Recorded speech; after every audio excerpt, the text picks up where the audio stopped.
Walking through the common corridor is also quite the experience. The walls and ceilings are all covered in lemonade.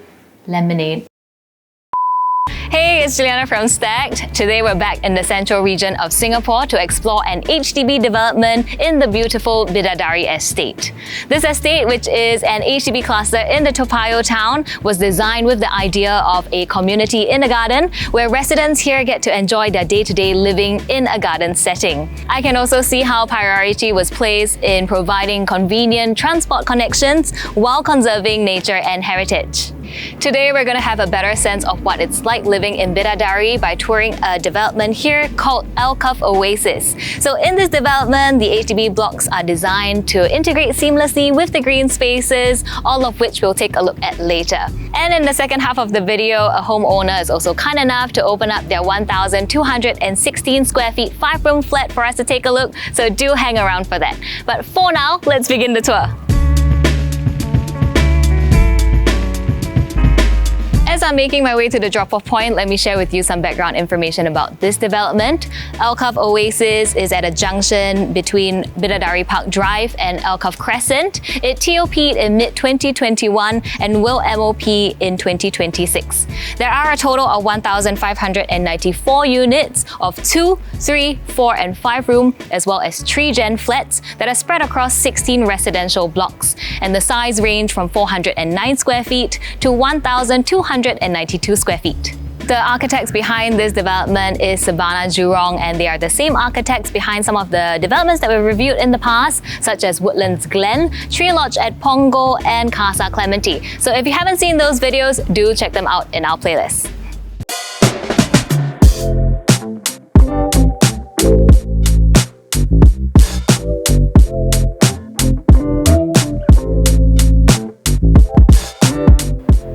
Starting off at the drop-off point, I do get a sense of grand arrival as the waiting area is shaped just like a semicircle.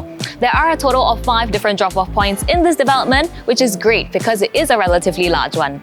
The one we're at is an oversized roundabout and fits multiple cars, so congestion is unlikely to occur even during peak hours. There are bench seatings that are around the side, and I do appreciate the fact that both the waiting area and the car pickup points are adequately sheltered. So I don't usually talk about the void decks in the developments that I've toured in the past, but I have to show you this one because this has to be the greenest void deck that I've seen so far. So around the seating areas of the void deck, there are these planters that scale the walls and columns, and I think this is a great addition and great initiative since these walls are always left bare anyway. I really like how this entire space is finished in wood-like finishings. It goes really well with this organic shaped bench, and it even comes with a table.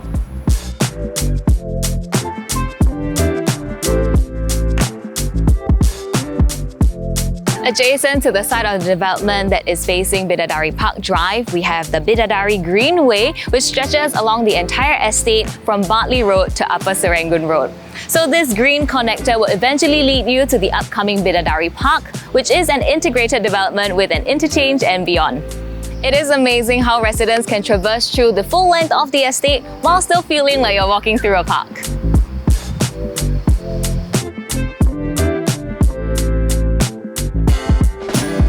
Our next stop is the event space. So this offers you a decent amount of space with relatively tall ceilings, but do note that there are no fans or seatings available.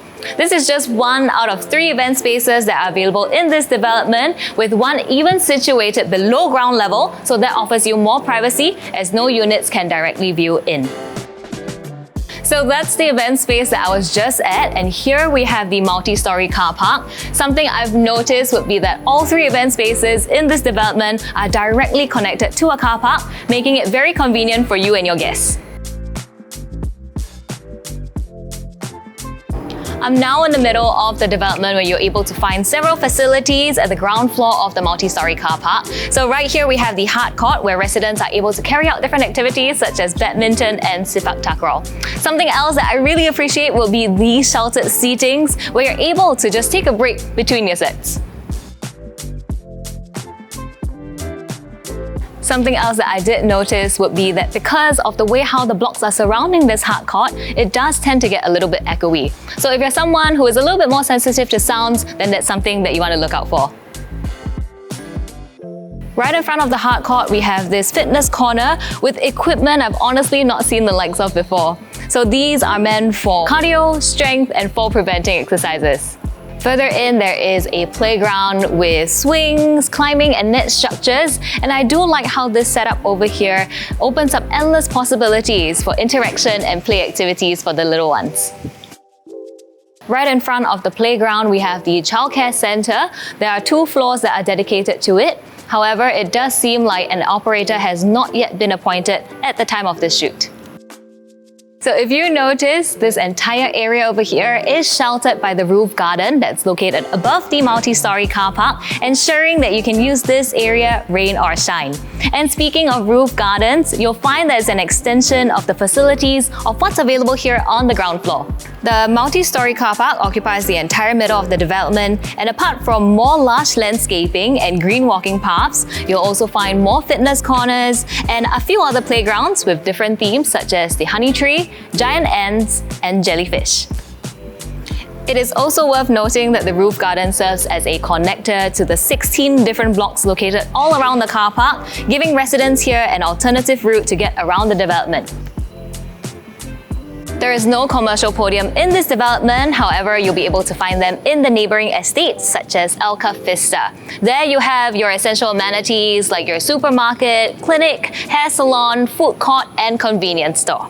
For other shopping and eateries establishment in the close proximity, you have Poise Centre and the upcoming Woodleigh Mall, which is less than a 10 minutes walk away, while McPherson Mall and Next is a 6-minute drive out. With regards to public transport, Potong Pasir and Woodleigh MRT are both 10 minutes by foot. For those of you who drive, both the PIE and CTE are within close distance. Orchard Road and the CBD are just under a 12 minutes drive away. For parents with little ones, the primary schools within the 1 kilometre radius, we have Cedar Primary School and St. Andrew's Junior School. And now that we've seen the facilities and amenities, let us go and check out the unit.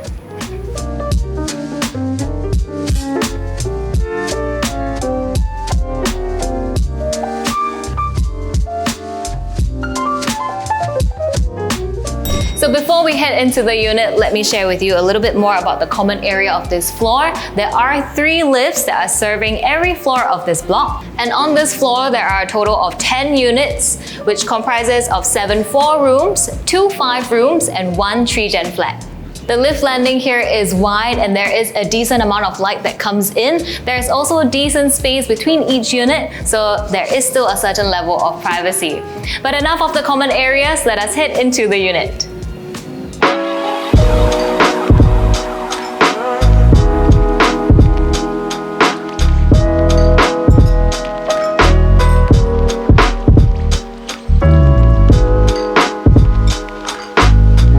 So a little bit of background about this unit. This is a 5-room flat that is 1,216 square feet in size. The homeowners did move in December 2021 and spent 90K on renovations. So the homeowners, along with their designer Hey Architects, have done really well in reconfiguring the space and the layout, which I'm really excited to show you later on. But for now, let us start off at the entryway. So as you enter the unit, you'll be greeted by this vestibule of sorts. It is a nice cohesive space where we have matching laminates both on the walls and even to the main door. Over on this end, there is the DB box along with concealed storage. And I do like this little nook where you're able to just put on your shoes. There's even a hidden shelving behind for your daily necessities such as your keys and your mask. On the opposite end, we have the bomb shelter, which is seamlessly concealed, and I do like how this space just acts as a transitional space from the outside to the inside of the unit.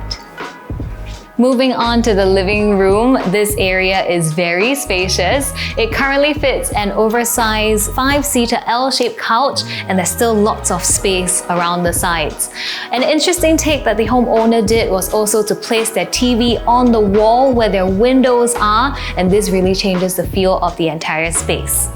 One more thing that I've noticed, if you look up, the edges of the false ceilings are actually curved, and I do appreciate the attention to detail. It's small touches like this that help to enhance the space. The dining area is integrated with the open kitchen. We have the dining table over here that sits right next to the kitchen island countertop, and it comfortably sits 4 to 6 people. And you can just tell that this kitchen island is the heart of the kitchen. So on it, you'll be able to find the sink, even a dishwasher, and some hidden storage in the form of drawers. On the opposite end, we have the induction hob and the oven below. One thing that I do appreciate would be the mix of open and closed shelving. Over on this end, there is more hidden storage. There is a wine fridge along with a double door fridge, even a little pantry over here for your water dispenser. And all in all, this is just a very well-appointed kitchen with a ton of space for you to move around.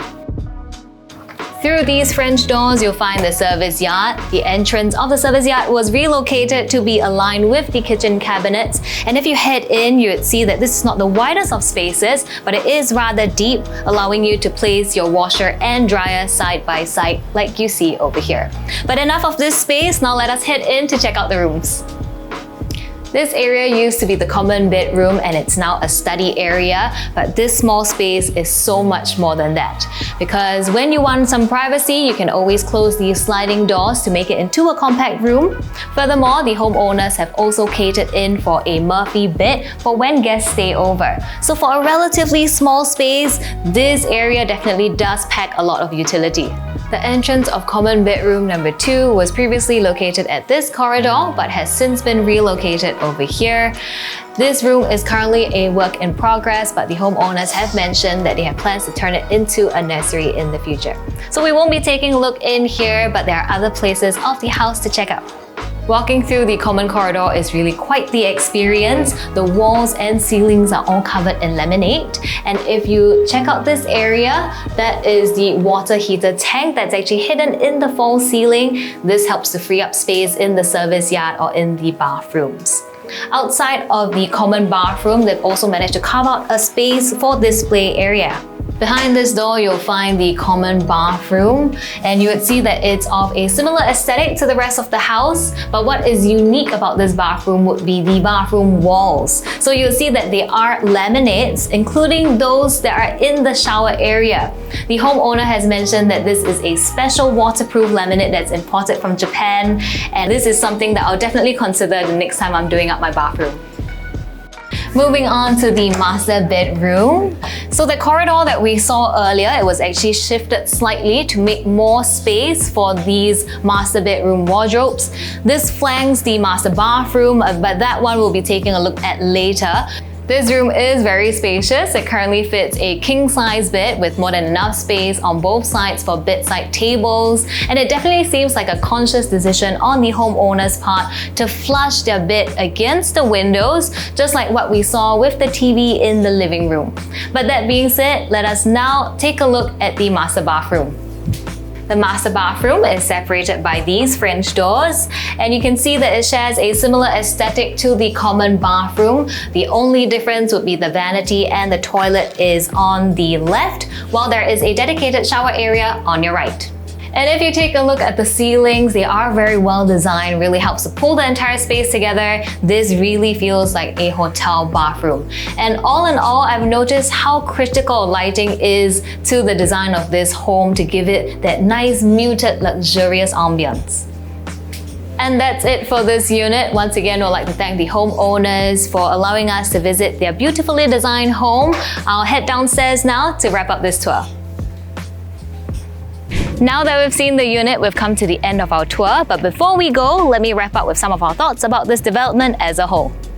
If you're someone who appreciates a development that prioritizes nature and green living, then Alkaff Oasis might be the one for you. Because apart from lush landscaping, it also has other eco-friendly features that encourages residents to lead a more green lifestyle. This development is certainly also not lacking in the facilities department. It has a wide range of facilities for the residents to choose from. And I do also like how there are communal areas for residents to hang out at. But if you're one who values privacy, there are little pockets of spaces as well.